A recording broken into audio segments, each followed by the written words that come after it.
I think parents have to grab their child, give them a hug, and say, I want you to say this. We are safe. I am safe. We are safe.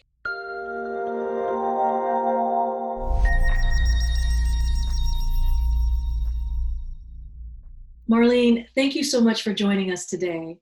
Because of the COVID-19 global pandemic, families everywhere are increasingly under an enormous amount of strain on a number of fronts. Many families are struggling financially. What impact is that having on kids? So if the parents financially, their circumstances have changed tremendously just by being home and dealing with the pandemic. They may feel the effects of that if the parents have lost their job, and maybe perhaps for some children, they may feel like, is it my fault that they're not working? Am I the reason why they're home? How do you talk to kids about that when they see parents losing their jobs and they have to be home? Parents have to be honest with their children, have open communication, and allow the child or children that are in the home to ask questions. Create that safe space where they can ask you just about anything they need to know. For most children, they just want to make sure, okay, are we still going to have a roof over our head? Are we still going to have food to eat? And the food insecurity. You hear about long lines at the food banks that people who run them have said they've never seen that before. How do you talk about that specifically with kids as well? I think it's important to have a conversation and let them know the reason why food banks exist, and that maybe perhaps it's just temporary that they need this. I think it's important for parents to just have their child be involved through the process and let them know, okay, we're going to go to this food bank and these are the items that we're going to receive. And maybe have your child be a part of the process too, so you can empower them. I have a 5-year-old and she's in kindergarten, and she's incredibly resilient. She has managed to kind of roll with the punches, if you will, and is happy and has not asked for her friends at all to see her friends. She's so happy that both of us are home and that she gets to spend time with us. And she's not showing any type of trauma. And she knows about COVID-19. She can tell you exactly in her 5-year-old brain what is coronavirus, why that is why she's home. When we go outside, we have to put a mask. She can tell you in detail. But what do we do once she starts asking questions? At some point, it's going to hit her, I think. I assume. She seems like she's doing a great job. And for you, it seems like you may be curious, why is my daughter this way? And she's not panicking yet. There's this other approach I think parents aren't thinking about when we're talking about Black girls, brown and Black girls, is that oftentimes when they're in the academic setting, they're being adultified by adults as young as 5 years old. So sometimes by having them in the home environment, they may feel a little bit less stress, and they feel actually at ease because they're in their safe haven where they feel empowered, where they feel like their most authentic self. So for her being home, she may feel like, well, I'm in a safe environment. I'm good. I'm home with mommy. I'm good. I don't need to be outside. And considering the fact that she understands what COVID-19 is, she may feel like, well, I have to be home because right now this is going to be safer for me rather than being outside.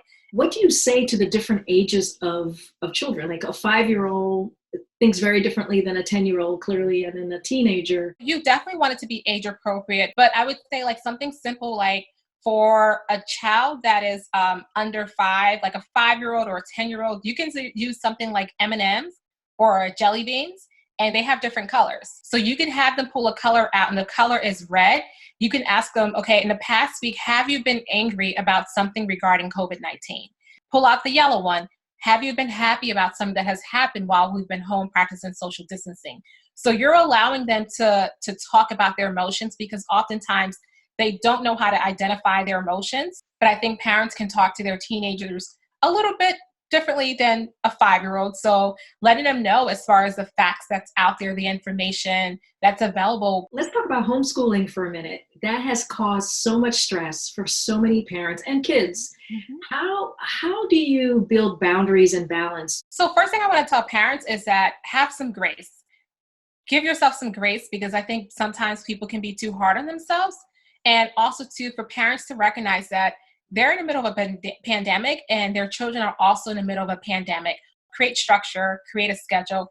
Children need structure, especially if they are younger and they cannot do their work independently. If you have an older child who's 17, they may be able to do the work on their own. But if you have a 5-year-old, they're going to need your help with how to use a virtual platform to connect. What do you think this impact of this crisis will have long-term on the mental health of children? I think a lot of people are dealing with trauma, a lot of children. I think the long-term effect is going to be when we have to go back outside, perhaps that child may still have some sort of resistance to going outside because they may feel like, well, if I go outside, what is going to happen to me? Do I need to wear a mask?